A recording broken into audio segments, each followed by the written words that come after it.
Hello everyone, this is me Pragati Azad, your friend, and here we are going to discuss the most important topic, that is hostel in BBAU university.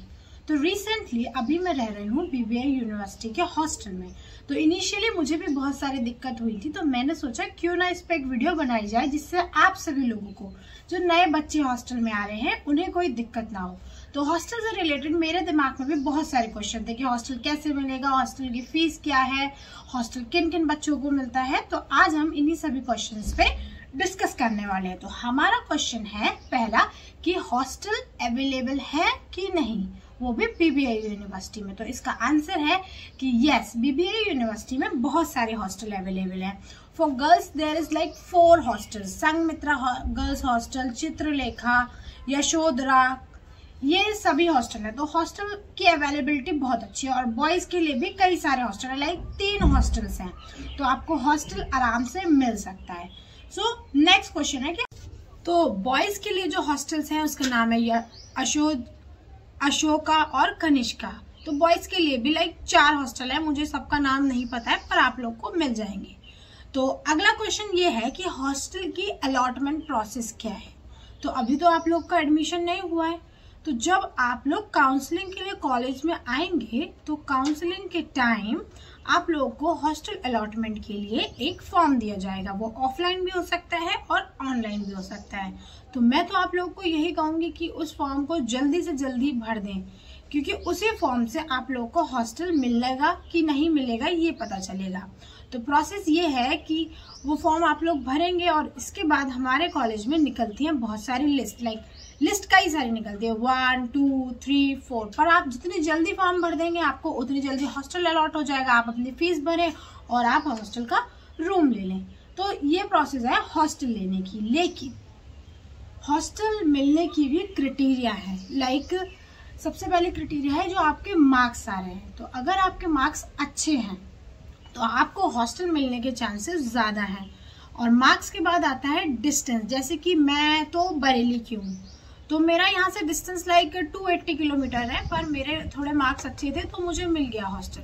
पर अगर आपका distance ज़्यादा है और marks कम है तो मैं surety नहीं दे सकती कि आप लोग को हॉस्टल मिल पाएगा। तो आपको इसका ध्यान देना है कि आपके मार्क्स अच्छे हैं कि नहीं है, क्योंकि मार्क्स पर डिपेंड करता है आपका हॉस्टल मिलना, क्योंकि यहाँ पे मेरिट से हॉस्टल अलॉट होते हैं। पर यहाँ पे हॉस्टल की सीट बहुत ज़्यादा है तो आप लोग को मिल सकता है। तो अगला क्वेश्चन है हॉस्टल अलॉटमेंट क्राइटेरिया। वो मैंने आपको बता ही दिया, मार्क्स और डिस्टेंस, यही 2 क्राइटेरिया है आपको हॉस्टल मिलने की।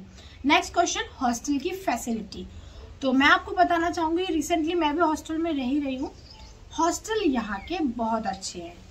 आपको एक रूम मिलेगा जिसमें आप 2 लोग साथ में रहेंगे। आप लोग को कॉलेज की साइड से बेड मिलेगा, आपको पीछे दिख भी रहा होगा, और आपको स्टडी टेबल मिलेगा, एक चेयर मिलेगी और पर्सनल एक अलमीरा मिलेगी जिसमें आप अपना सामान रख सकते हैं, और एक बालकनी मिलेगी जहाँ पे आप बैठ के पढ़ सकते हैं, कपड़े सुखा सकते हैं। और ओवरऑल मैं कहना चाहूंगी कि हॉस्टल आर टू गुड। और आपको बाथरूम मिलेगी जो कि शेयरिंग वाली होगी, और पर आपको उसमें कोई दिक्कत नहीं होगी क्योंकि बाथरूम एकदम फर्स्ट क्लास, यहाँ पे सफाई डेली होती है। हॉस्टल आर A1 क्वालिटी, मैं आपको यही कहना चाहूंगी। नेक्स्ट क्वेश्चन, दीदी खाने के बारे में क्या होगा, हॉस्टल में खाना मिलेगा कि नहीं मिलेगा, तो ये क्वेश्चन, तो इसका आंसर ये है कि हर हॉस्टल में अपना मेस है। तो मैं रहती हूँ संघमित्रा हॉस्टल में और यहाँ पे है 2 mess, Sanghamitra old, Sanghamitra extension, इन दोनों के लिए अलग अलग मेस है। तो आप अपनी मर्जी से आपको जो मेस पसंद हो उसे ज्वाइन कर सकते हैं। अब आप पूछेंगे कि एक दिन में मेस का खर्चा कितना है। तो अभी रिसेंटली एक दिन का हम लोग का खर्चा होता है 85 रुपए, जिसमें हमको 3 मील मिलती है, सुबह नाश्ता, दोपहर में लंच और रात को डिनर, और इवनिंग के टाइम हमको मिलती है टी। तो ये हम लोग को सब कुछ 85 रुपए में मिलता है।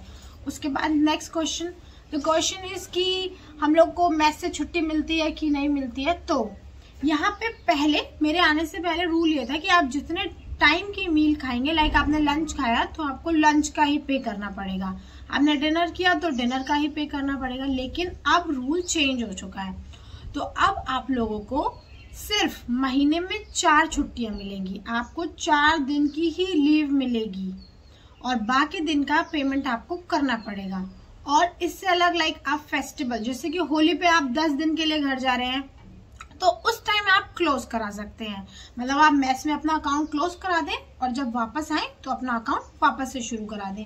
आप अपनी मर्जी से मेस चेंज भी कर सकते हैं, जैसे मैं संघमित्रा ओल्ड वाले मेस में खाती हूँ, वहाँ का टेस्ट मुझे अच्छा लगता है। बाकी जब आप लोग आएंगे तो आप खुद ही पता कर लेंगे कहाँ का अच्छा है कहाँ का नहीं है।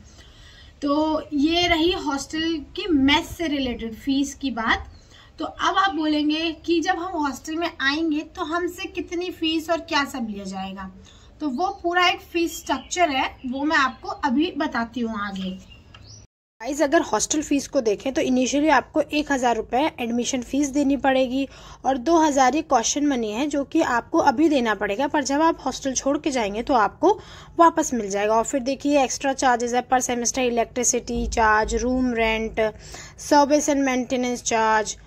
तो बेसिकली जो जनरल के बच्चे हैं उन लोग का टोटल फीस पड़ेगी 2600 हर सेमेस्टर में। इनिशियली थोड़ी ज़्यादा होगी क्योंकि आपको 2000 रुपये एक्स्ट्रा देने हैं, तो फिर बाद में जब आप अगले सेमेस्टर में देंगे तो आपकी फ़ीस होगी 2600। और जो SC ST वाले बच्चे हैं उन लोग से ये रूम रेंट नहीं लिया जाएगा जो कि 500 रुपये, तो उन लोग को देनी होगी 2100 रुपये, मतलब कि 2100 रुपये। नेक्स्ट क्वेश्चन, तो अब गर्ल्स पूछेंगी कि दीदी क्या हॉस्टल में हेयर ड्रायर रखना अलाउड है?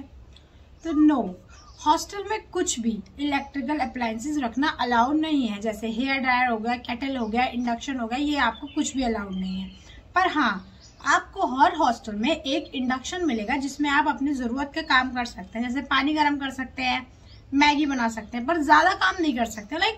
नॉर्मल यूज के लिए आपको इंडक्शन मिलेगा। बॉयज हॉस्टल में शायद ये फैसिलिटी अवेलेबल नहीं है, पर गर्ल्स हॉस्टल में तो है, तो ये क्वेरी भी दूर हो गई। और अगर आप पकड़े जाते हैं हेयर ड्रायर या कुछ भी रखा है आपने, तो आप पे लगेगा फाइन और वो सामान भी आपका जब्त कर लिया जाएगा और वो आपको कभी वापस नहीं मिलेगा। तो प्लीज कोशिश करें कि आप ऐसा कोई सामान अपने साथ लेके ना आए। हाँ, और एक बहुत जरूरी इन्फॉर्मेशन, हर हॉस्टल के रूम में आपको फैन मिलेगा, कूलर आपको अलाउड नहीं है। पर हाँ, अगर आप 3rd फ्लोर पे रहते हैं तो आप लोग अगर एप्लीकेशन लिखते हैं तो आपको कूलर गर्मियों में अलाउ कर दिया जाएगा और आपसे हर महीने उसका 1000 रुपये एक्स्ट्रा लिया जाएगा कूलर रखने का। तो आप लोग इसका ध्यान रखें। अगर आपको 3rd फ्लोर पे रूम मिलता है तो आपको कूलर मिल सकता है, पर नीचे वाले फ्लोर्स में आपको कूलर अलाउड नहीं है। नेक्स्ट क्वेश्चन, तो अब आप लोग को क्वेरी होगी कि रात को हॉस्टल में कितने बजे आना अलाउड है, रात को बाहर जाना अलाउड है कि नहीं है।